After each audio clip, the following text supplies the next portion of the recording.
What is up, our lovely breadcrumbs? Welcome back to our second episode of our podcast, Sandwiched?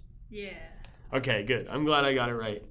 As you know, this week we watched the movie Saw, which came out October 29th, 2004, and has a runtime of 1 hour and 43 minutes. All this information, by the way, is brought to you in part by Rotten Tomatoes. So we're going to give you a quick summary of the movie before we dive right into our personal review of the movie. Woo. Photographer Adam Stanheight and oncologist Lawrence Gordon regain consciousness while chained to pipes at either end of a filthy bathroom. As the two men realize they've been trapped by a sadistic serial killer named Jigsaw and must complete his perverse puzzle to live, flashbacks relate the fates of his previous victims. Meanwhile, Dr. Gordon's wife and young daughter are forced to watch his torture via closed-circuit video. I don't know if that was an accurate... I don't know if I'd use that as an accurate summary as to what I would say, because I feel like thinking back on it, it wasn't as sadistic as I thought it would be. Because I remember watching it and I was like, man, this guy's kind of sadistic. And then I watched it again because for those of you who don't know, this was my first time ever seeing Saw. And of course I watched it unrated because apparently there's no other way you can watch this movie. That's true. But also, if you really think about it, I think the summary you read, it said that the mom and the daughter were watching their horrors. I don't think there was no TV of them watching. I'm pretty sure they were just there waiting for something to happen. Unless, well, I guess the guy had the monitors, and I didn't think the wife and the daughter could see it because I thought it was a different room. So maybe, yeah, possibility. I was also going to say, because it stood out to me, that this movie was directed by James Wan, which, if you're familiar with the Fast and Furious franchise, that's where I recognized his name, because he directed Furious 7. Did you know he also directed the Aquaman movies? That was something I learned. But he's mainly known for co-creating the Saw and Insidious series, which, if you haven't seen the Insidious movies, those are also really good movies, and I think it would change your mind about paranormal demon-like movies.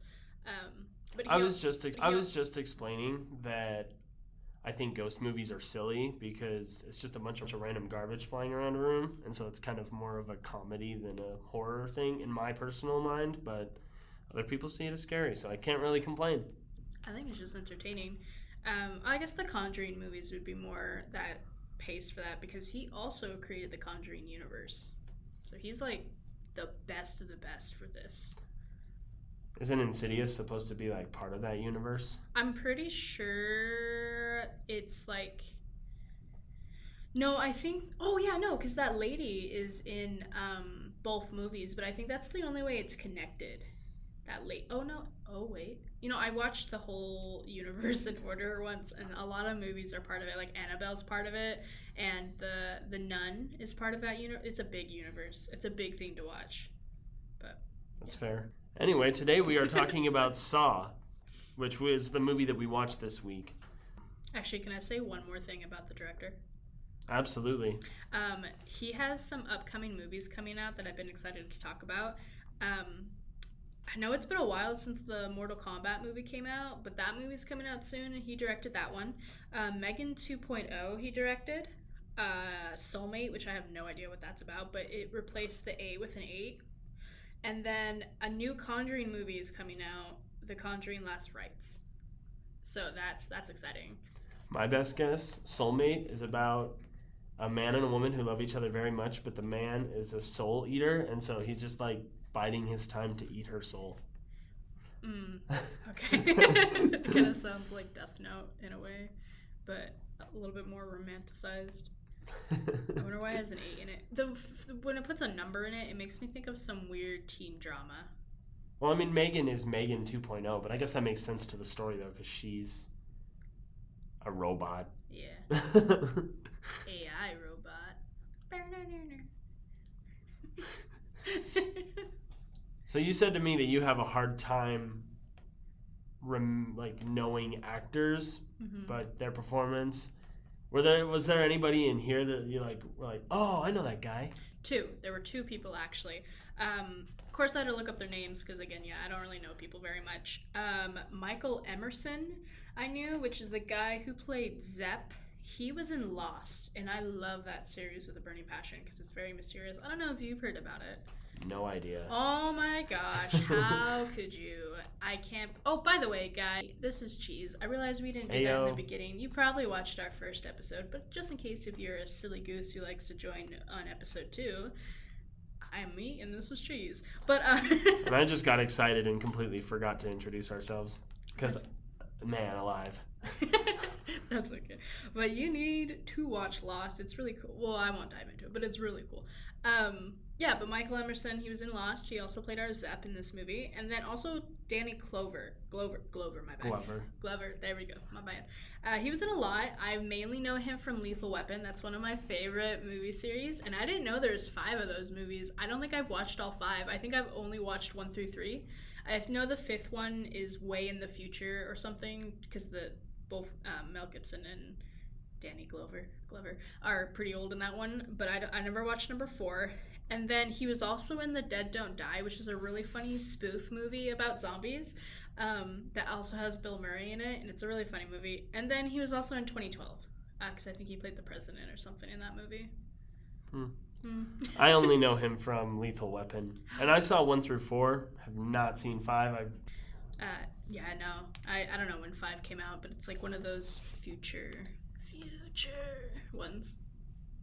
Oh, like space garbage, like Space Police? No, it's like, I don't know, they're just older in it. I think there's a big break in between Lethal Weapon 4 and Lethal Weapon 5.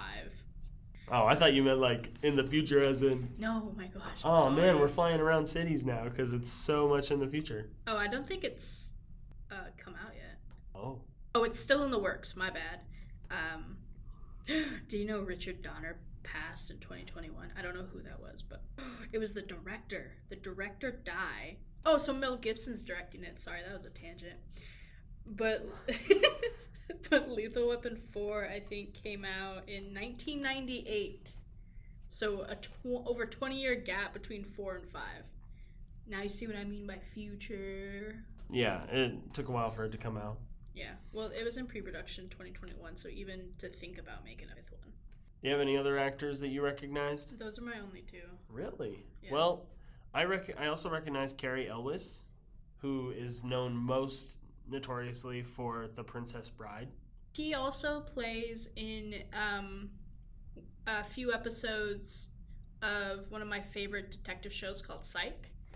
Yeah, that's literally Pierre Despereaux. Yeah. Which, fun fact about that show, there's always a pineapple hidden in every episode. I didn't know that. I like to try to find the pineapple, not pay attention to the show. But yeah, did you have any other actor or actresses?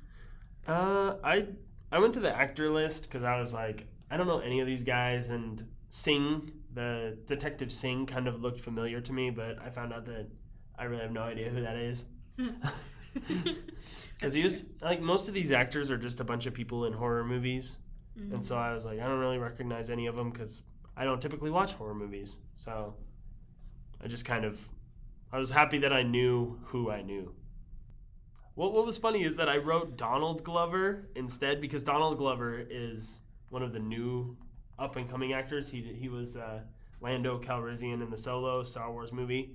And I always get their 2 names confused. I can never remember which one's which. Is this going to be a pattern for every episode? Because last episode you got Morgan Freeman and Martin Freeman mixed up. Well, because I thought you said Morgan. And then I repeated it back to you, and you were like, yeah. And I was like, oh, okay. I got half an ear.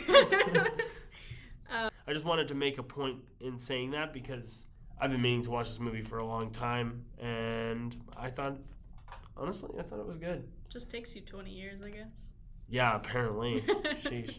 And just think, you have 8 more of them to go if you watch all of them. I'm actually kind of excited for it, though, because with looking up the actor list, I realized that at least the ones who are most important to me return, so it's cool. Yeah, yeah. Did you know that the opening scene is not where the story begins? With the whole for a spoiler, I guess we can't. Our podcast is nothing but spoilers. Yeah, Fair warning. You should have learned this last time, but if you haven't yet, we're not a spoiler-free podcast. We're kind of like the witch and Hansel and Gretel, and we'll like show the candy house, and we're like, "Come, my cookies. Come in and eat?" And then we'll bake you in the oven. But the Saw franchise is not released in the order of the events. It doesn't start with Saw 1 at all. It actually starts with the 8th installment, which is Jigsaw. Half of the events in Jigsaw take place before the first Saw, and then the other half of the events that happen in Jigsaw take place after the 7th installment, which is Saw the Final Chapter. So that's pretty interesting. And then I don't have the full order of the list, but I know 2 of the movies, I think it's 3 and 4, take place throughout the whole storyline, like it's ongoing investigations. Because I'm pretty sure this whole story is not like, oh, Jigsaw does this and then waits and does this. He's like doing all these at once, which is so awesome. But yeah, it's not in order, kind of, and we get flashbacks throughout the movie about certain events happening that you may or may not actually get to see played out. And it's like that in the other movies too. You're puzzling together these movies, which is really cool if you watch them as they're coming out, because each time a movie came out, you're like, oh, that just answered a question I had like 3 movies ago, and I've been watching this. So it's kind of cool. And I know some people don't like to watch things in chronological order, but I love it. I kind of like, even though it's not released in that way, I like it because I look for plot holes if they like checked all the boxes. But also it's cool to just see a story go from beginning to end. I think for me, in terms of watching things in order chronologically, I prefer watching it from when it came out, just because then I can experience like what people experienced when they first started watching the films, rather than, I don't know, it's different with video games. With video games, I want to play the game that was obviously first in the story, so I can get any prequel information garbage that they throw at me in the sequel. But like with movies, especially with Saw, I don't think that there was very much you needed to know. You kind of figured it out because the police were pretty helpful in describing to you how the serial killer works and how various things happen. And see, that's what I think it matters what side you're on. I feel like if you're trying to solve the case or understand the case, you should watch it in the order it is released. But if you want to see the path of Jigsaw, like if you're on his side of things, it's cool to see it in chronological order. It was also cool to just discover it. I just like studying brains and how things go about. I would say it would be kind of a cool study to see if, like, Cheese, you like to watch things in release order, and then I like to watch things in chronological order. And then what if we were asked the same question at the end of like a critical thinking question or whatever, and see if, and maybe there's only like one answer or something like that, or 1 or 2 answers or a small handful, and see like where our thought process differs. Like I wonder, kind of just going into film theory, if it would have a different effect. That'd be kind of cool. I mean, I think it would. Like, that would be my hypothesis about it, especially with these films, because I feel like if you get too much information about the killer, the surprises in the sequels aren't as surprising as they would have been if you just watch them in, like, year they came out order. That's true. But like I said, I'd be on the mine end of Jigsaw being the sociopath, the psychopath. Like I would be in. So you'd want to follow where he starts, yeah, and how he kind of progresses into like being exactly the way that he is. Yeah, like I'm not focused on the surprises, which when I watched them originally, I loved the surprises. I loved like learning that a piece of candy kind of thing. But I would love to just now go through his start, what pushed him this way, and like to understand him better throughout. I do appreciate both ways, but yeah, I'm not on the side of discovering the case. Like I guess it's the detective's point of view because they're slowly uncovering these things in a way, or just you being a viewer. I've already played that route. I already like that route, but now I want to see like how he got to where he is, because I already know the surprises. I already have that knowledge. I've already pieced all that together, so it's not going to help me a second time. But because I'll watch them. I'm saying watch them chronological order afterwards. I mean, like with the Avenger movies, there's a lot I haven't seen, but I'm to a point now where I think that whole universe would be cool to watch in chronological order. It's for the same reasoning, but even though I haven't seen all of them, I've seen enough to just be like, I'll watch it in order. That's fair. Yeah. Mostly because, like, I think that's a series where it can be watched in chronological order. I haven't seen the rest of the Saw films, so I can't even really speak as to its credibility in chronological order, so... Well, you should definitely just watch it in release order first, because, yeah, there's a lot of cool surprises. Yeah. I mean, this one was just like, it blew my mind. I did not see some of the stuff coming that actually came. I was like, whoa! There were so many whoa moments that I'm so happy that I decided to just finally sit down and watch this film. Before I get into more fun facts, I do want to say that I just thought about it just now, but one of my favorite surprises when I first watched it was the ending with Zepp, of how they figured out he had a tape too. Because I remember that was, at first, really surprising to know that he, because you think he's a mastermind, you think he's Jigsaw, or you think he's in charge of this. But, he was just a victim as well, a victim under fear. That used to be my biggest surprise of like, holy cow. But now, after I watched all the movies, I have a different, bigger... Well, I mean, I already know it, but I just... Hey, don't spoil it for me. I know. But I'll look at, like, one of the characters that are in this movie, and I'm like, I know your dirty little secret that we won't know until, like, Saw 3 or something, or Saw 4. But, yeah. Yeah. That's fair. Anyway, I have a couple fun facts. Did you know that there were a few real-life copycat killers of Jigsaw after the movie's release? I'd honestly be surprised if there wasn't, just because you see something in a movie that is actually kind of weird and out there, and then you kind of play that part in real life, and then it's just one of those things where if you're already thinking about killing somebody, then you get this boom inspiration from somebody who had an imagination where they went that route, then... You're basically, your job is halfway done for you. You just have to come up with what scheme you're going to throw what cage you're going to throw somebody in or whatever. I used to do that when I was a kid, not the murder part. Not the murder part. But I just came up with an idea of how I could kill somebody. No, but every time I would watch a movie, I would just pretend I was in that universe all the time, and I thought I came up with a brand new thing, but I guess a lot of people did that as a kid, but I thought I was the only one, and because everyone made me feel weird for it. But I would watch The Legend of Zorro, the guy in the Zorro. Thank you. Yeah, that Zorro. Antonio Banderas. Yeah, great guy. And I would always just pretend I was him with the. Yeah. But and then I would do that. This only movie I can remember I did that with, but I did it with a lot. Like super agent spy movies. I'd like to like pretend I could do backflips, which I couldn't. I just pretended. But once ran into a tree once.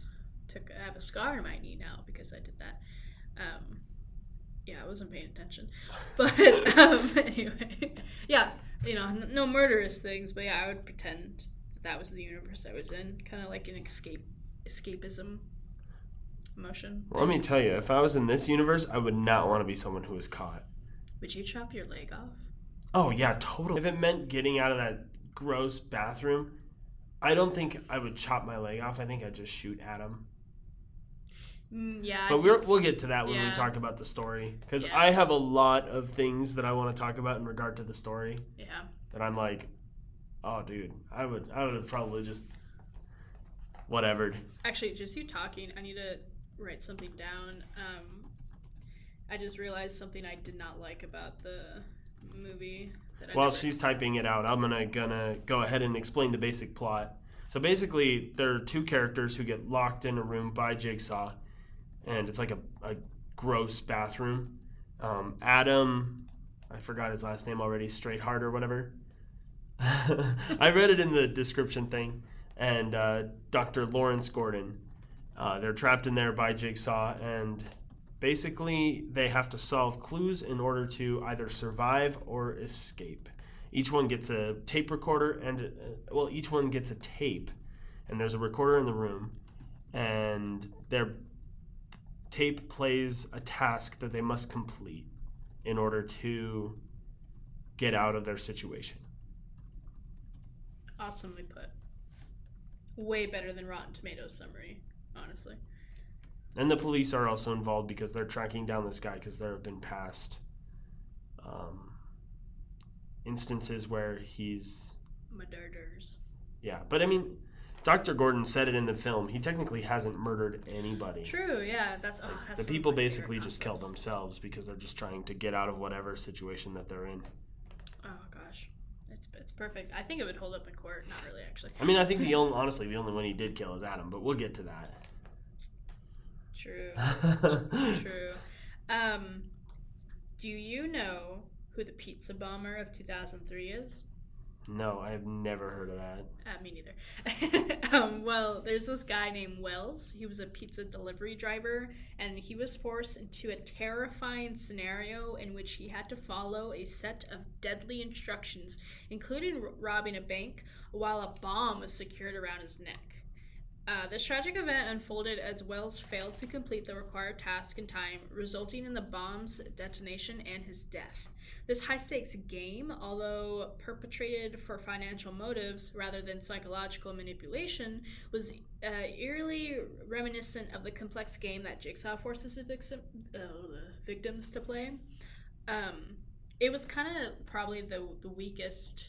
I mean, I know that was before the movie came out, but it was like that happened around the time that it was being produced and whatnot, so it was a little just really weird for everyone who was working on the film.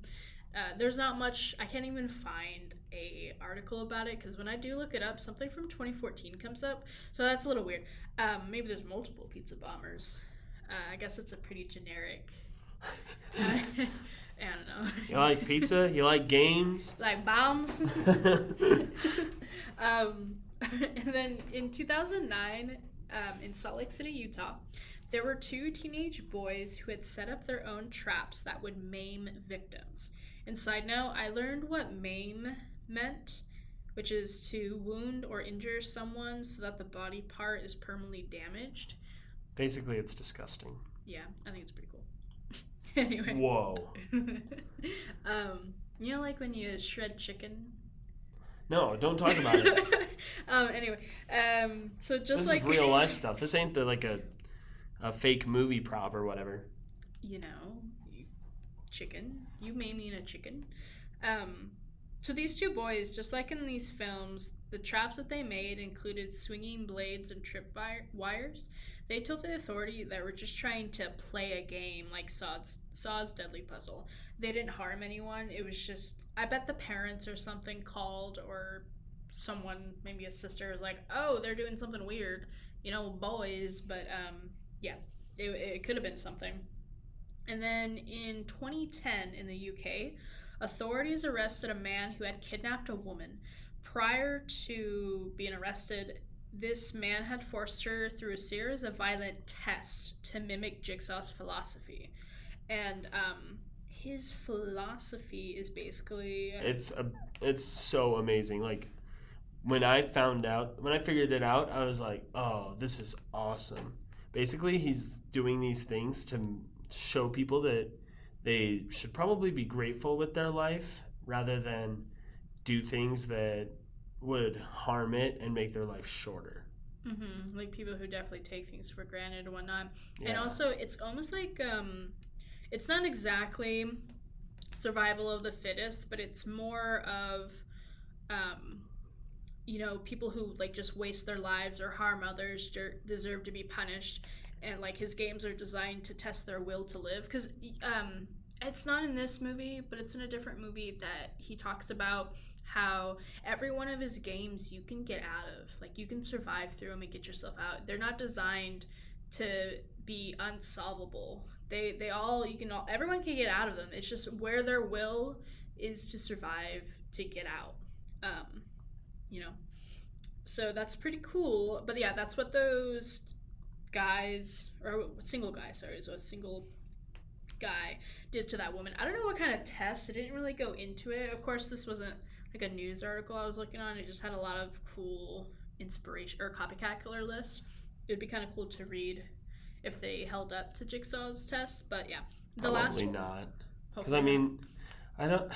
One thing I've learned is that it's very hard to mimic fiction, and like I can see this being something that is unreplicatable. You're unable. It's harder to replicate because of the fact that in this film, the Jigsaw killer is an older guy, and so in my brain, he like obviously had more time to think about what he was going to do about it. And I mean, he probably doesn't have a wife, because I think that would be pretty surprising. But you gotta watch the rest of the film. Oh, thank you. Whatever.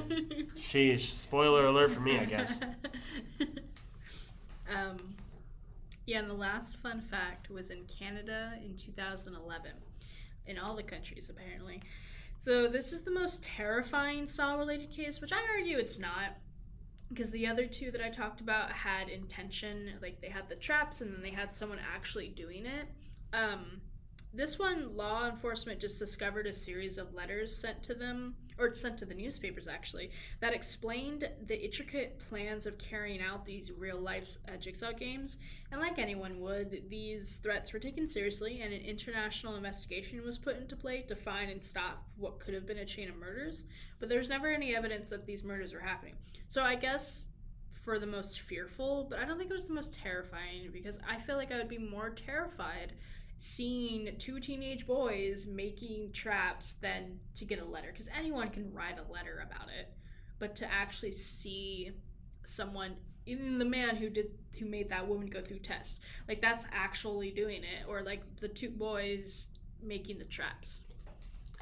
I mean, I can see your point, but also I think if you're someone who, like, the reason why they probably thought it was the most terrifying one is because if you're someone who legitimately thinks about it enough to basically write articles and publish them to a newspaper, that you figured out how his traps work and that's pretty neat, then that'd be pretty spooky, because then all of a sudden you're just like, well, there's a copycat killer out there who knows exactly how he's done it, so now we're kind of screwed because we're all gonna get trapped or something in a game, eh? That was my Canadian. Oh my god. Well, love you, Canada. Well, because of these events that happen, the Saw franchise has actually been banned in multiple countries, and I think this is why it's unrated. Is because if to be rated, I think you might have to be allowed in countries or whatever. But yeah, it was banned not just for its violent content, but because it inspired too many of those real world incidents of people attempting to recreate these gruesome, sadistic games. So I think that's interesting. I wonder how many countries have banned it. I'm gonna assume the UK and Canada probably banned it after those events, but you know, it's still thriving in the United States of America. It's true. You can never tell. I mean, I heard that when they were putting together Kingdom Hearts 3 that Winnie the Pooh wasn't allowed to be in it because of, at least in the Chinese edition, because of a Twitter joke that someone made about how their Chinese leader guy looks a lot like Winnie the Pooh. Or like, yeah, they did a side-by-side photo. Oh gosh, I would have thought it was because of the horror movie Blood and Honey. Oh, no. I need to watch that. I know it had a low budget, but I still want to watch it. Yeah, it's one of those best worst movies kind of thing. Mm-hmm.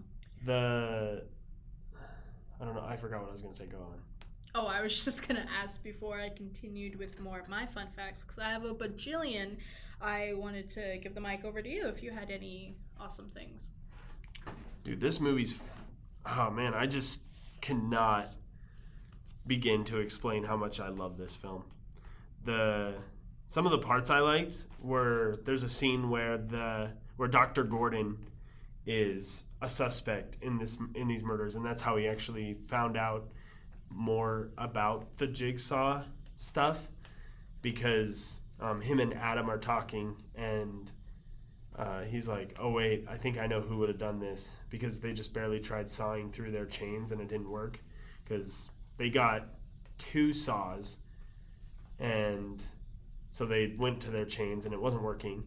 And so Dr. Gordon is like, wait a sec, I think I know who this guy is. And Adam's like, dude, you're holding out on me. What's wrong with you? And he's talks about how he went in and the police had him come in and listen to this woman's testimony, and she was the only survivor, and her name is Amanda. And basically what happened to her is that she was put in a game where she had like this the way that Jigsaw described it was a reverse bear trap on her that would just like rip open her jaw permanently, and that her only way out was a key that was in her quote-unquote dead roommate's stomach. And so she just like went over and grabbed a scalpel that was laying on the floor next to him, and the dude wakes up. But I mean, they said that he was so like dosed up on, what was it? I think he had something that made like him opioids. Yeah, but I think it had something that made him paralyzed except for his head. Well, I mean, the overdose caused that. That's what they said in the film, that like he was so numb because of the fact that it was such a high dosage that it just he didn't feel anything. And so she just starts stabbing him. And he's just like, I don't actually know the relation of the person, because I think it was when they said roommate, I think it was punny because it's the person that's in the room with her. So I don't know if it was someone who she actually cared about or knew. Man, I would be surprised though, because I mean, she didn't really give it a second thought. She like cried. thought for a second and then just like started stabbing him and like going through his guts, like ew. Like my whole thing though is like on that scene, she like freaked out about the bear thing, and then she was just like flailing her head all over the place. Yeah. And I'm like, dude, how is that gonna help you? He told you specifically the way, like, I know that adrenaline gets high when your life's in danger, but he told her specifically the way to get out, and she stood there trying to use her hands to get out of the thing for like way more than I thought her time allowed. So honestly, I was surprised she survived. You know, honestly, I get why she did that, because I've watched most of the movies and I know her character. Well, I guess she's an addict, a drug addict. Yeah. And I don't know. Yeah, you find that out because she ends up saying at the end, he helped me. Yeah. Because the police told her that she was known for being a drug addict, mm-hmm. and that was a problem that she was facing in her life, which of course, going back to the motif of Jigsaw, that's a way to easily kill yourself if you're not careful. Right, like you take things for granted. So like that, after, you know, if you have, depending on what drugs you take and whatnot, you know, certain receptors get burned out, and like how your brain processes things, you might think that this is a hallucination. So like her thrashing, I think, was part of that. She was trying to figure out like, oh my God, is this actually real? Am I just having another hallucination? That's what I took from it. But oh, so you thought it was more psychological, like that she was thrashing around before deciding to walk over to the guy? Yeah, and if you look at her eyes, I mean, it all depends on how well the actress does it, but it gave me the feel of like she's having a meltdown. She's thinking, well, obviously, I mean, who wouldn't have a meltdown? I'm gonna die! Right, and, you know, you're panicking, and if you're panicking and have had drugs in your system before, it is like, whew, it's up there. You know, you probably still have it in your system still, you know, even if you take an hour break or a day break, it's still in your system. Your body's used to freaking out in a certain way, so she's probably going all on that adrenaline and all, I don't know, just up and crazy about it. You know, part of her brain is like, I shouldn't do this. Oh, I need to do this. The funny thing about that scene is I felt like the amount of seconds she had did not match up to her getting the key. So I feel like it would take a lot longer for what all played out. Because as soon as the thing ripped out of her head, she had, I think, a minute. Yeah, it looked like 60 seconds. Yeah. And by the time she got to the guy, it was 30, I think. Had to be, yeah. So she wasted like half of a minute thrashing around. Mm-hmm. And then she had to look through the organs, and then I think it was in a bag. Yeah, it was like she saved herself by like 2 seconds probably. Barely, yeah. No pun intended. But I thought that was really neat because it was different for her too because she had a little video rather than a tape. Because the other characters in the movie, so we kind of already revealed this, but Zepp had a tape, which was a crazy reveal. Dr. Gordon had a tape, and Adam had a tape. And I thought that was kind of the way that he communicated with his victims, but then she had a video. And that actually led the police to his quote-unquote hideout, which was cool, by the way. Wow. Wow. It's not the last time that Jigsaw uses the tape either. Not in this movie, in this movie, obviously, but in all the other movies, there'll be some tapes and then there'll be some recordings. And it doesn't talk about it. I don't even know if it talks about it in any of them, but the fourth one, the little doll that he has in the videotape, it's like a little ventriloquist doll or something. Did you know it has a name? I'm guessing it's Swirly. I don't know. Close. I mean, I would have thought it was Swirly. I wrote it somewhere. Its name is Billy the puppet. Obviously, because it's a ventriloquist. Well, I mean, they call it ventriloquist dolls, but he doesn't have the strings though. It's just the mouth, really. And I think that's well, ventriloquist. You just put your hand in it. Okay, I guess he's a mechanical ventriloquist then. Yeah, because he's not the physically. Puppets. Yeah. Oh, I guess that's marionette, isn't it? Oh, yeah, I guess that is a marionette. But yeah, his name is Billy. I can't find where. While she's looking for it, my favorite, one of the funniest things for me of this movie is, so Adam has a flashback to when he was captured, and this was actually really cool. I loved this scene because of the fact that he couldn't turn on his power because Jigsaw cut the power. He couldn't use his flashlight, took the batteries, and so he used his camera flash to kind of see where he was going and what was going on. And he hears the laughing of this doll, Billy, and he's like holding a bat, and he just starts beating this dummy with the bat. It cracked me up so much. Man, there's only a small handful of movies that I know do that, where you have the flash camera. I usually do really good in like suspenseful or jump scares, but those type, I can't. Like just the flash, because my brain takes a while to process what's going on in the flash. So when I see something, I'm like, no. That's fair.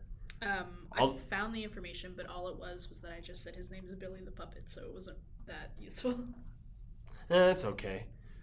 I think that honestly, Dr. Gordon's way of getting captured was much creepier. Yeah, like, I am like not a huge fan of stalking. That's why I have a love-hate relationship with the film Halloween, because it's all about a stalker who just murders people along the way. One of my favorite movie slashers. And that was like the creepiest thing in the world, because what happens is that Dr. Gordon is seeing a mistress that works at his hospital. And smart. He leaves, and then he goes into the parking lot, gets in his car, and then drives off. And then he stops to use what I assume was like a extension payphone kind of thing. And then you see his, like, through the parking lot mirror, one of those like camera mirror things. I don't even know if it's a camera. It's like a reflective half spherical. Oh yeah, so you can like see around the corner. Yeah. Yeah, you see like the door slightly open, and like that's what gets me, is like, oh, something like weird is gonna happen here. And so it's the first time that we see Jigsaw. Adam's flashback happens second, and so we see him wearing the pig mask, and he like crawls slowly out of the car, and then he's like crawling, and Dr. Gordon at this point is just like, oh, I give up on phones. And then all of a sudden he just like rushes him and like attacks him and throws him into whatever. Here's the funny thing. I won't say who it is, but who do you think is in that pig mask? I honestly thought it was Jigsaw because, I mean... It's not. Wow, thanks for spoiling something. Sorry. Well, no, meaning like I'm not going to say who's in there, but it's not Jigsaw in there. I assumed it was because of the fact that, like, it would be easy to do everything yourself. Because relying on help when you have such an intricate goal is not really kosher. Man, you need to watch the rest of them. Because, he has brain cancer, man. Yeah, I know. But that just because you got a tumor in your skull doesn't mean you can't come up with these elaborate schemes or even kidnap somebody who's unaware that you're there. All right. But I'm telling you, it's really cool when you figure out who's in that pig mask. Do you want to hear some more fun facts? Sure, why not? Did you know that the writer and the co-writer of this franchise found inspiration for these films from their own personal experience? Honestly, that seems kind of disgusting. I know, like, to think that something that happened in these movies existed, quote unquote existed. It's not like true to what happened, but it might have been a dream scenario, like sometimes you have these really weird dreams that you just wake up from it and it feels real, but it's not, and you're just like, whoa. Funny enough, actually, that's almost in a weird, creepy way, on point. The co-creator, Leigh Whannell, when he was just 24, he had severe migraines, which led him to think he had a serious health condition, or even a brain tumor, hypochondria much. During this period of anxiety, John Kramer, who is said to be this Jigsaw guy, his character and ideology was then formed in Whannell's brain in his image, just without the murder and whatnot. So I guess it's kind of based off of the co-creator, but again, the co-creator didn't murder anyone. Just the whole fact of like, I have a brain tumor, I might die. But it kind of talked about how, like, if you had a brain tumor and you only had a certain amount of time to live, what would you do with the rest of your time? And I guess the co-creator had a negative thought on life where it's like, I don't care, go out with a bang kind of thing. But of course, again, he did not murder anyone. But just the idea of this character was created, and I think that's pretty cool. I mean, it also, if you think about it from a different perspective, if you look at it through Amanda's eyes, Jigsaw just like kind of has a freaky way of helping people. Mm-hmm. Like he makes it more sadistic on purpose so that he can help people overcome what they're going through. And then we'll talk about it later, but that is why I love Jigsaw. I just, because he's just there to help, Like I said, all the traps you can get out of. You just have to, get your will to live up and to date. Hide yourselves. Don't get on my bad side. And then, do you remember the character Zepp? For the he was the orderly guy. Yeah, for you listeners out there, if you watch the movie or if you just need that refresher, he's kind of the guy Lawrence craps on in the hospital of like, oh yeah, the staff just care a little too much about the workers. Like, gosh, that made me hate Lawrence. The patients. yeah, sorry, the patients. But that made me hate Lawrence. He was such a dirtbag. But anyway, with the character Zepp, he's inspired by a bizarre true crime story from the director James Wan's youth. So, here's another funny, weird name. Did you ever hear about the serial tickler? No. Okay, me neither. But Juan recalls reading about a man who would break into people's houses at night just to tickle their feet. What is even weirder about this guy is once he was caught, he claimed he was forced to commit these crimes by a mysterious figure who sent him a puzzle piece in the mail. How crazy is that? But that's really funny. Yeah. And so he got that. I got a puzzle piece in the mail. Yeah. I was told to go tickle kids. Right. Gosh, and that's how we got the other half of the inspiration for Zepp's character mainly, but then the jigsaw, like the puzzle piece and whatnot. So just to think that maybe back then when that was happening, that doesn't seem like it would be anything. I'm like, oh, the guy was probably schizophrenic or had issues. But then when you learn about that and then what they created from that story, big brain. Boom. Oh yeah. I could go on and on about this movie, that's for sure. There were so many things that I was like, wow. That's nuts.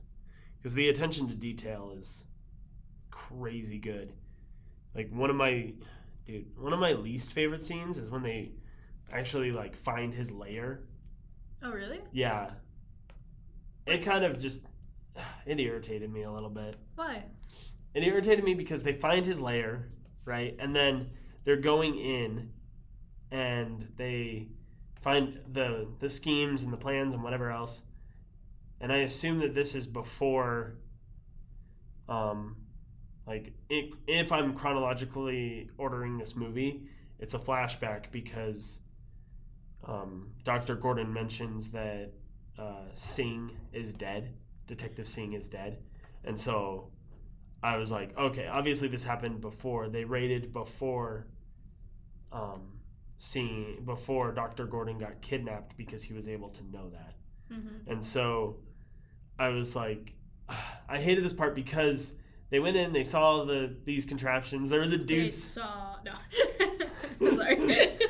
There was this dude sitting in a chair. It was just like, and then there were 2 power drills like going right towards his head, and Jigsaw goes, "Oh yeah, the key's in the box. You got to figure out which one it is." And then Singh just shoots the drills, and then Jigsaw starts running away after beating up Detective Tapp. We learned in this movie that Detective Tapp is not very great at hand-to-hand combat. No. He's also not very great at shooting a gun. And so Jigsaw runs off. And then Singh chases him. And I need to like focus when I say this because of how much it ticked me off. They are in Jigsaw's lair.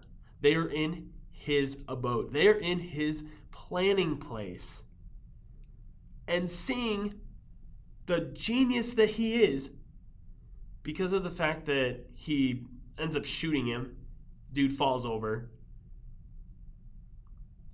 he walks right into a booby trap. I'm like, seriously? They know who they're dealing with. They've seen the disgusting things that happen to people. This man, they've seen there was a guy who got like petroleum jelly smeared all over his body and was forced to find the combination to a safe with a candle. And Jigsaw was like, oh, be careful. Dude burns to death. There's a guy who's like trapped in a cage with a... Jigsaw goes, okay, now you got to cut yourself a little bit more to get out. And by the way, that door up there shuts at 3 o'clock. So you're screwed if you take longer than 2 hours. And so he knows. He knows that this dude is tricky. He knows that there's probably some... Like, you would think that like the only thing that I have that's a saving grace for this guy at this point in time is the fact that before he chased him, Jigsaw kind of got control of the fight with Detective Tapp and pulled like an Assassin's Creed on him and just used the wrist blade to like flip his neck, but it didn't kill him. But still, I'm like, Singh, come on, man, you should have known. So he like walks into a wire and gets his face blown off by like 4 shotguns. It's pretty funny. It was not funny. I was pissed. I don't use that word very often, but I was so mad. I was like, seriously, Singh, you were like the worst detective on the planet. Like, I hate to say this because, it sucks when people die, but I think he kind of deserved it. And that is why he was killed, because he took his life for granted. No, he did not. He just was dumb. Exactly. That's taking your life for granted if you're not smart enough when you're living. Well, I mean,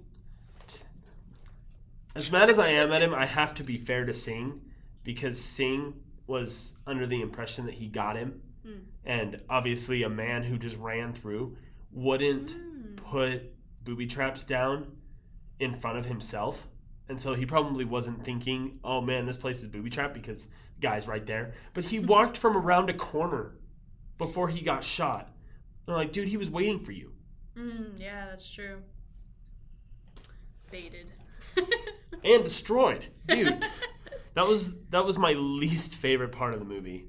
I was like, just because like that 2 seconds where Sing like trips on the wire, looks up and gets blasted. I was like, seriously, Sing? That was like, oh, that man. That was like one of the 2 parts that irritated me. But I'll talk about the other one later because it's closer to the end of the film. Okay, I do got one. Well, I also have 2 things that I didn't like about it. I'll just talk about one of them, and then we can go back to yours. I'm not sure if it was purposeful or not for like like I've been in college. I've taken a lot of, I've taken some film studies class or some theater classes that talk about the importance of makeup and the importance of hidden messages in movies. So I don't know if it was purposeful, but in the opening scene where we see Lawrence in the bathroom, his face is kind of, Adam has it too, but they have like white powder on their face from the cement or whatnot. But with Lawrence, he was more face down because, he wasn't in the tub. He was face down in it. He has a white powder all over his face, and then he has 2 scratches or bruises on his cheek, one on either side, and it kind of resembles Billy the Puppet. His little, the doll that we were talking about earlier. And like I said, I don't know if it was purposeful, but it's kind of funny since he was the number 1 suspect for Jigsaw originally, and then now he looks like his little puppet. The reason why I hated it is because I just feel like if it was purposeful, it was too much of effort. If it wasn't purposeful, I'm just finding connections and things that are silly. But yeah, that was the thing I hated. That's fair. I didn't even really notice, but like I kind of figured that he would have been more dirty because he looked more dirty anyway. And also, man, I hope that was clean water that Adam was sleeping in. Ooh. Like, because he wasn't, I hate to say that he was fully submerged because I think he was. I don't think he wouldn't have been able to be there that long though. Fully submerged underwater. Because I feel like if you're passed out and you're face up, you're probably not going to be. I guess it depends on how you're sleeping. Maybe he's slowly sinking. Like maybe they propped him up, and then just by the time he would slowly sink in. Oh yeah. Wake up, Yeah. And I like the movie the beginning credits are rolling, and you like see this dude in water. And the first time I had to rewind it just to make sure I was seeing what I was seeing, because I was like, is that a guy in water? And it was. So he wakes up in the bathtub as like the first scene of the movie, and that was crazy. Like the entire relationship between Adam and Dr. Gordon, I was like, whoa, wow. So what happens is that Dr. Gordon, because he's a adulterer, he goes out and sleeps with women and is very sexually active without his wife knowing. And Detective Tapp, after Sing's death, he still is like convinced that Dr. Gordon had something to do with this. And so he pays Adam to go and take pictures of him in his house, and just for like 3 or 4 days, it sounded like, just like all of his dirty deeds. And then when Dr. Gordon is in the motel room with his mistress, they get a phone call. Like, how awkward would that be? You're just like, right. First question he asks her, did you tell anyone we were here? It just was like, no. And then she goes over and answers the phone, and then she holds it and goes, it's for you. And then it's like, whoa. Mm-hmm. Big brain. Like super stalker-ish. Yeah. Knowing exactly where they'd be. I'm trying to remember the point that I was getting at here. I think you were talking about the thing you didn't like. No. Oh, no? I was just trying to, like, maybe, I don't know. Because I was trying to draw a connection, because Adam... Oh, yeah, you were talking about the relationship is crazy between those two. Oh, yeah, so they have this crazy relationship, and then the wife is captured by Zepp, and so is the daughter, and he like finds out that this dude was taking pictures of him the entire time, and he's like, dude, what is wrong with you? Because his wife tells him over the phone, which is kind of sadistic in its own way. I was not a huge Zepp fan. No. Because like Zepp is just super creepy. Mm-hmm. He like ties up the mom and the kid, and then he proceeds to like take out a stethoscope and put it on. I think the daughter's name was Diana. And what an old person's name. And like I just thought of Princess Diana the whole time. Oh yeah. And then like pulled out his gun and like put it to her head and just like listened to her heartbeat faster and faster. And I was like, dude, that's messed up. That's what when I'm honestly like, I was like, man, I'm just so happy that Jigsaw got you, bro.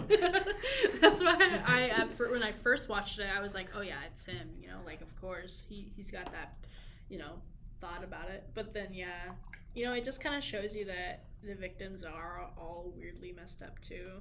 I mean, obviously, but kind of like dehumanizes them as a victim in a way, because they're not, you know, they're guilty of something, of some weird fetish or some weird like just thing that they've done in their life, or something selfish or whatnot in any way, and whatnot. Yeah, it kind of made me feel bad for Adam though, because like the only thing he's guilty of is like getting paid to take pictures of rich dudes who cheat on their wives, and his tape even like goes. No, go ahead. Sorry, I heard you go. No, I went, yeah. Oh. Sorry. I was like, yeah. And, like, his tape didn't say anything about how he won. And I was like, oh, this dude's just screwed. Yeah, you know, it does kind of put him in a different... Because, I mean, at the end, we find out that the key was in the bathtub with him. There was, like, a glowing light in the bathtub with him. That's the other thing I didn't like about the movie, actually. That he had just unclogged the tub and then... Well, it was more about how when Jigsaw got up at the end, he's like, Whoa. Sorry. Whoa. I'm not to that part yet. Okay. Well, no, you can talk about it. I want to throw my own thoughts on this I'll toss the ball back at you in a second. Well, when he said, "Oh, the key's in the tub," and he kind of goes through those flashbacks of like it was in the tub. Like, I don't feel like Adam would have been like, yeah, it was in the tub, because when you're coming out of the water, you're adrenaline. You're like, whoa, I was probably not breathing for a bit. You're not going to be like, oh, of course the key, I felt it. No, you did not feel it. You probably didn't even realize that you drained the tub, and how fast he got up, he probably wouldn't even realize that it drained. 100%, I don't think you wouldn't clock it in that adrenaline. So there is no way that he would understand that, oh, of course I lost the key. I would have checked the tub to see if he taped it to the side of it, because I'm not going to understand that. That's fair. Tossing the ball at you. What are you wanting to say about that part? I'm going to save that for the end, though, because, wow. That's like the one part where I was just like, oh, wow. This is cinematography. I wish that we could show our listeners like your face when you were saying that, because it was so like Kodiak. It was like borderline ecstasy. Was is how I would phrase it. Like, that's how much I enjoyed that scene. And that's how I feel with like almost every horror movie. I just get that ecstasy every time. Apparently, I just like my dirter. Oh yeah.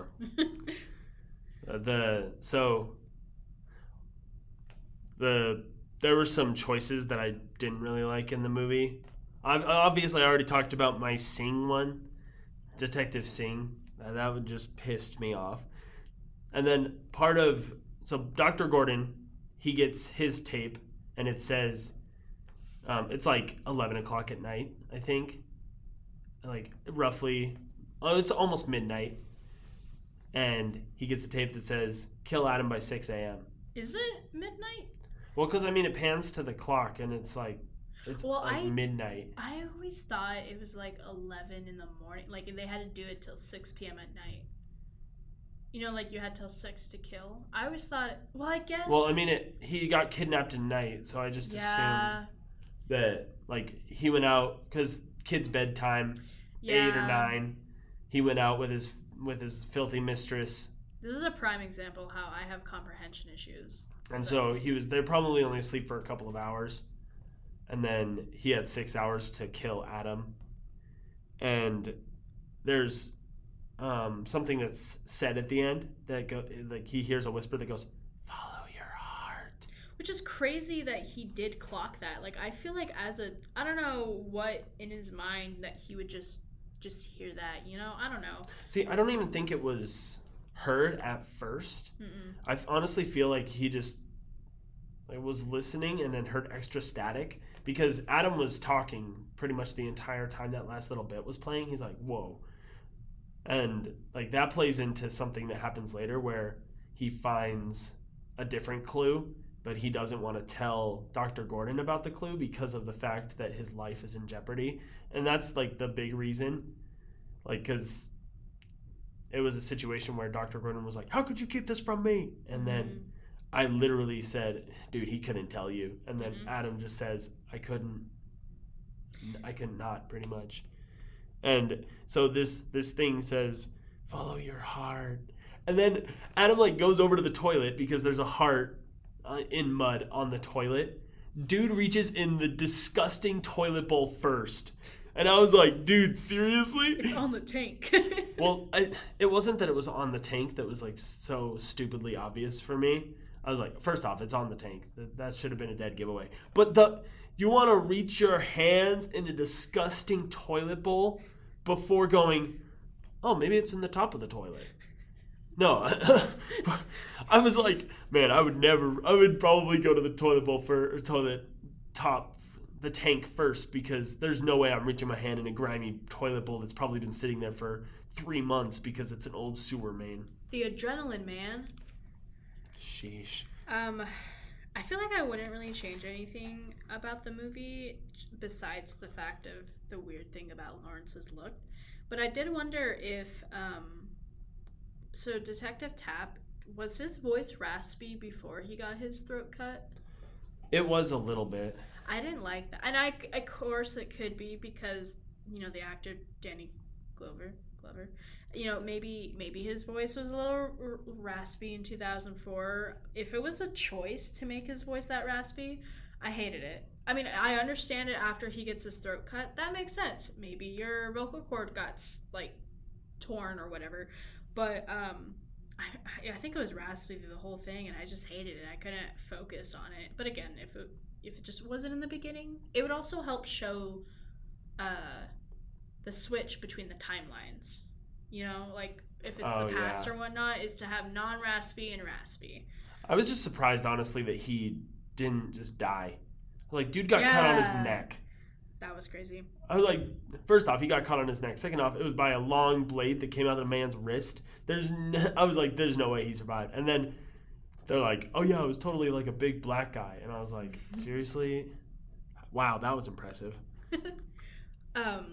Do I have some? So like my two favorite characters were Dr. Gordon, even though he's a dirty cheater, and John, or the Jigsaw Killer. I actually hated Lawrence. I honestly, like, after watching it the second time, I was like, okay, because he learned the lesson he was supposed to learn. Did he? Yeah. Oh yeah, because he was like, did. Dude, I can't like, not shoot you. Yeah. This is for my family. But then, like, the thing that leads me to one of the things that I just was like, dude, seriously? Dude was in so much panic, and I get it. He was in panic because he heard gunshots on the other side of the phone as his wife was on the phone. We're going to start with the wife situation. So the wife tackles Zeb, takes away the gun. She's on the phone with Dr. Gordon, holding the gun at Zeb. Does not shoot him immediately. This dude's a sicko. He was going to kill her daughter, and he was like, look at me playing with a gun. But I was just like, blow him away. There's nothing stopping you. The only thing that stops you is that you're killing a human being. Like, but that dude tried to kill you. He tried to kill your daughter. He probably tried to kill your husband. Like, you don't know if you're the wife. And I was like, seriously, why isn't she blowing him away? I think it was because part of her thought, if I kill him, I won't know where my husband is. Oh, okay, I guess that's fair. Didn't mean to, like, turn you away from your rage right there, but, like, I guess she has time to think logically. You know, she's in danger, but she's not pinned to like, oh, in 3 hours or whatnot, you're gonna be dead. Like, I know technically they were to be dead if Lawrence didn't do anything. Yeah, that was part of the tape also, is like, if you don't kill him by 6, I'm going to kill your family. But, like, I feel like she had more time to logically think. Yeah. Like, hey, you know, because, you know, she's comfortable on the floor with her arms behind her back. It's not like she's in a cold room with cement or whatnot. So I think she had a little bit more logicalness into it, maybe. Yeah. But that also leads into my other one that I was like, come on, dude. So earlier in the movie, they're trying to get the tape recorder so they can play their tapes. And Dr. Gordon is like, hey, Adam was the closest to the tape recorder. And he's like, hey, use your shirt to grab it. And Adam is like trying, and then he ends up using the plug from the tub to like grapple onto it. So the phone that is ringing, it's one of those where it's a one-way burner phone, so you can only receive calls. Phone's ringing. Dr. Gordon's wife is calling him again to tell him that they're okay. The man has an undershirt on, and I was like, seriously, dude? He's like reaching out for his phone, like, I can't reach it! And I'm like, dude, you have a shirt on. You could literally just like go, just like earlier in the movie, the suggestion you made. And this is like one of the things where I'm like, okay, I kind of have to be okay with this because he's high on adrenaline because he heard gunshots in his own house and his wife is in the middle of it. And he has no idea. And he's just like freaking out. And he doesn't take his shirt off to just go. Like, that was so simple in the beginning. And I was like, oh, come on. You said earlier, so it's kind of already out there. Jigsaw gets up. Yeah. He's the dead dude in the middle of the floor. In the middle of the bathroom floor, there's a dude that they assume is dead because on a tape, it says, I can't remember which one. I think it was Dr. Gordon's. Yeah, it was Lawrence's tape. Where it says, it's crazy how fast poison can act on you when it enters your bloodstream. Yeah. You just want to shoot yourself. And it looks like there's a dead dude in the middle. So I think what happened is that he had a little buzzer because they didn't really pay attention to him after they got the tape recorder out of his hand. Mm-hmm. And so I think he had like a little buzzer attached to him or something because one hand was empty. So there was like, and it was gripping the thing. So like maybe there was like a wire or something attached to him that he was just like able to zap them with. And like left wire is Adam, right wire is. But then also it would have been like crazy to, I don't know. I think he was just able to do that some way. Yeah. Like, I don't know. Maybe there's more than one Jigsaw or something. Because I like thinking about it, the dude was wearing a t-shirt. So there wasn't really like a lot of places to hide something like that. Unless if it was like, I don't know. I don't know if they really thought that far in it. Maybe it was like hidden in his other, I don't know. But yeah. Because it looked like a little clicker. Yeah. Oh yeah, he does have the clicker at the end when he goes, ah ha ha! Yeah. Like he's like Harry Potter style. He's just like, you can't shoot me! But I, going off of that, I was like, man, this dude's awesome. I know. Like the fact that like the one thing that I would change about the movie, you said you didn't have anything you would really change. Mm-mm. The one thing that I would change, oh yeah, before I say that, I remembered the one thing I noticed watching it the second time is that they didn't remove a tape from the tape player. Did they not? No. Adam just put his in. So I was like, they didn't notice that there was no tape. Therefore, the guy on the floor couldn't have shot himself. Oh, I get you. Yeah. There was the only way they knew that there was poison in his blood is because of Lawrence's tape. There was no tape signifying that man was dead. True. And I was like, dude, that was crazy. That's what they want to make you think. What was I gonna? Oh yeah, kind of going more into why Jigsaw's also my favorite character. I did talk about before about his philosophy. I just think, diving into the mind of a serial killer is just a slippery slope, but it's also just so awesome to understand. Even just why watching the first movie, how much he really thought all this out. It is just so incredible. I mean, in his like lair, I think you get to see sketches or whatnot, but just to see how he planned this out, how he knows these people. I mean, some of the people you might like, the guy with the drills, you don't really know why he's there, if he's actually there for them or just there to be bait. I mean, it's just so cool. And like, he's always like 3 steps ahead of everyone. He knew the detectives were coming after his lair. That's why he set the guy up with the drill. And then that, like how they had all those things, they knew, or he knew. And he, even though he kind of barely got out because it was kind of weird, he did get shot, but twice. I honestly think he just had like on a vest or something. Oh, maybe. Because he was like kind of limping away. True. And holding his side. True. So I was like, okay, maybe it just like bruised him when he fell over or something. Yeah, but he was so ahead of them. He knew. Big brain. Love it. Also, he told the guy in the chair that he was part of a test for something greater. And I was like, whoa. Yeah. Can you imagine hearing that from someone who's literally just kidnapped you and would put you in a chair with drills next to your head? I would be honored. So before we get into my chef's kiss favorite part of the movie, I wanted to talk about something that I probably would have changed. So knowing that Dr. Gordon was a doctor, I was like, I don't know. He ends up sawing off his foot. And, I mean, I get it. A saw has a bunch of ridges in it, so it's supposed to not be as accurate as a doctor's tool. But I feel like, as a doctor, he should have been able to, find a way to make his foot come off with the least amount of blood possible coming out of him. He tried to do a tourniquet, but I don't think he did a very good job about it. Well, I mean, he did it with a shirt. Yeah, but you could tie it tight, though, and he didn't tie it. He didn't tie it tight at all. No. He was really, really, loosey-goosey with it, and I was like, seriously, guy? Also, he should have cut it off at a spot where it'd be easier to,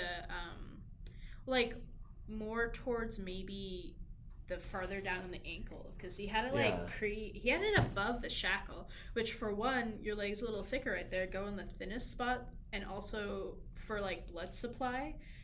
You would either need to amputate a little bit below or a little bit above the knee for a good spot to amputate, or right by the ankle of the foot. I'm pretty sure. Where he did it was such a weird spot for blood supply, because it's also in the middle of muscle, because it was right below or right in between where his calf would have been, and that's just kind of a weird spot to amputate. Yeah, and also the way he was sawing, he was going how you would saw a piece of wood or something. Yeah, and you need to cut you're cutting vegetables. Not that I know or anything. Well, I just thought it was kind of odd because he's, a doctor and didn't think about that basic stuff. Granted, his family was in jeopardy and stuff like that, but... No excuses for a doctor. Yeah. That's about my 2 cents about the whole cutting thing, because I was like, okay, this is the scene where he cuts off his own foot, because I knew that was the thing. Going into this movie, that was the one thing I knew about Saw, is that a dude cuts off his foot. I think one of the original box office posters of it was just a cut off foot, and I think they changed it for a while, because once they got out the series, they had gears. Oh, yeah. Yeah, and that's what it is now, I think, is a bunch of gears, but it used to be, I think, a severed foot. Yeah, that would make sense. I thought it was really kind of funny, though. My favorite part, hands down, is they find, you kind of talked about it a little bit, they find that out, Adam finds out. So Dr. Gordon has already, suffered so much blood loss, he's like, okay, bye, I'm going to go get help. And he's just he's looks crippled. Yeah, and his face is all drained and purple. I'll go get help. Yeah. I'm basically dead, but I'll go get help. And then Adam finds out that Zepp has a video player. Yeah. Or a cassette tape player mm-hmm. on him. Mm-hmm. And he talks about this is after Zepp is dead, because Adam bashed his face in with the toilet, which I thought was cool, because Dr. Gordon, this is part of the reason why he got some of my props, is because Dr. Gordon went over and stopped him from completely desecrating Zepp. And I was like, oh, dude, that must have taken a lot, knowing what Zepp has done to your family. But right. And Adam didn't know that Zepp wasn't a Jigsaw. And so he was just bashing him out of pure rage. And to like crawl over as a dead guy basically and go, dude, stop, was really cool to me. But the frame, like, it sticks for the perfect amount of time on a specific frame where it's just Adam sitting there, and then you slowly see this guy rise, and then you like pans over to him, and he's like peeling this fake goo off of his head as if he's like wearing a mask, and I'm like, because earlier in the movie they had revealed that someone was watching them through like a two-way mirror in a camera in the wall, and then you're just like, no way, this madman was just laying there for like 6 hours motionless, just sitting there waiting for the end. Well, it was like they were in there for 7 because it was 11 when they first looked at the clock. But how long was he in there? Even longer than that, waiting for them to wake up. Like, just the dedication. And how was he not breathing? Like, did he give himself a See, that's part of the story that I don't know, though. And it's awesome. Because you're the one who like told me that Jigsaw wasn't in the pig mask.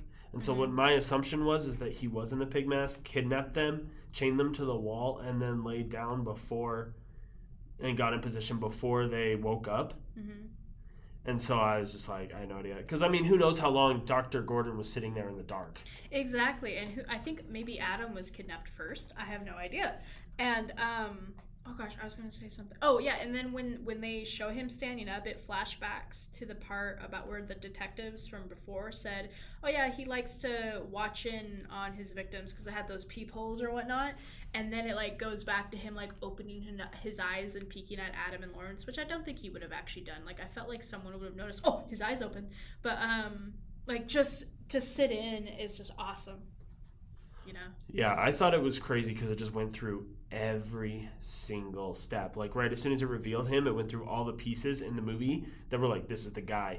And it just like it blew my mind. I was like, dude, that's crazy. Like, imagine if Lawrence wasn't gonna shoot Adam and he just like shot the dead body that's there out of rage. Like, there goes Jigsaw. Like, just think, you know, you could have ended the whole series right then and there. Yeah, but I think that wouldn't make very much sense. I don't know. I would shoot a random dead body just to get my rage out. Well, the objective was kill Adam. Yeah, I know. But he didn't want to at first. I mean, he didn't anyway. True. Exactly. So, you know. His point was, Adam, you have to die. Yeah. Yeah, I know he's trying to stage it a few times. It was just phenomenal. I love that reveal. And, like the fact, I thought it was so funny. Because the whole movie, I was just like, man, I have no idea what was in that bathtub with him. And then Jigsaw, before he walks out, just points to the tub and goes, oh, by the way, your key is in the bathtub. Like, won't even look him in the face. It just like, yeah, just totally backwards points, like nonchalant, like, keys in the bathtub. Oh, man, if I knew what I was getting into, I may have just watched the sequels, but I really wanted to do this before I started watching the sequels because this is my perspective of this movie specifically. And wow. How would you rate this film out of our popcorn bag? Oh my gosh. Actually, before I get into my rating, I want to quickly just run through some of my favorite quotes. Okay, so go for it.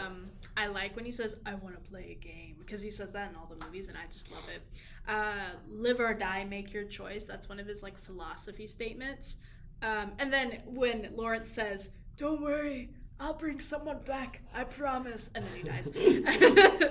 The car chase at the end of the movie where Zepp and Detective Tapp, it's like in 5x speed. I'm like, da, da, da, da, da. I thought that was really funny. And it was just really hilarious to watch.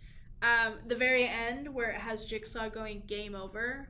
Oh, like you lost the game. Love that. And he slammed the door, which made it even more impactful. Oh, I love that. Because it was a sliding door. I just like Jigsaw's signature in general, where he cuts jigsaw pieces out, because I just love the stack on stack on stack of puzzles are a type of game, and like his victims are playing puzzles and the detectives are solving these puzzles. It's really funny and intricate. and then just the overall flashes of the revealing information throughout the film as you're learning it and piecing things together. Haha, play on words again. Just with all those awesome things, you would think that I would rate this movie a 5 out of 5, but unfortunately, I still have to give it a 4 out of 5. Just because the early 2000s was a tricky time to make good quality movies, but also I've seen most of the Saw movies, and they definitely the other Saw movies deserve a 5 out of 5, and this one, even though it started it all, it's not as good as the rest of them. I mean, even the storyline. Wow. Wow. I love this franchise, okay? I love this franchise, but, it doesn't up to par. Wow. Man, you gotta love the whole thing. I do. Man.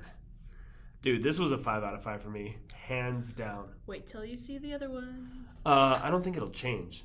Okay. There are so many movies that have sequels where I'm like, this wasn't needed. No, I'm telling you, these ones were needed. You just want more. Yeah, you gonna prove it to me? Yeah, we'll binge all of them. Dude, it was so good though. I can't imagine going and watching this movie in theaters. That was, I go on a jog, and I was jogging this morning, and I was like, man, if I was maybe double my age in 2004, I would totally go and see that. I was 8 in 2004, 8 or 9. I would totally go and watch this movie in the theaters. I'm honestly surprised that they didn't do that, because I found out that it, today, because I just don't think about these things. The movie's over 20 years old. Mm-hmm. I'm surprised that they didn't do something for a 20th anniversary celebration or something. Well, they did something similar. They do this with a lot of series where they make a filmography box where they put all the movies in one thing. That's lame. I like I thought it would be really cool.